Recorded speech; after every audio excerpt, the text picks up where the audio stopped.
Hello, Horace here. In today's video I'm gonna show you how to fix your issues with the Line app on your iOS. So first you want to do, if you get some issue or something, is go to the App Store and check for the update on the app. This is first what you want to do.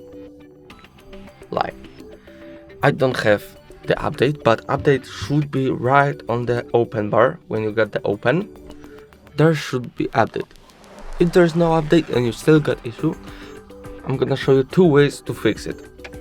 First way is go up to the apps, search Line, go here and here.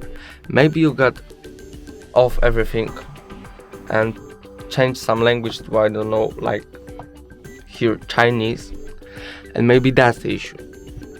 You just need to turn on everything and there should be good.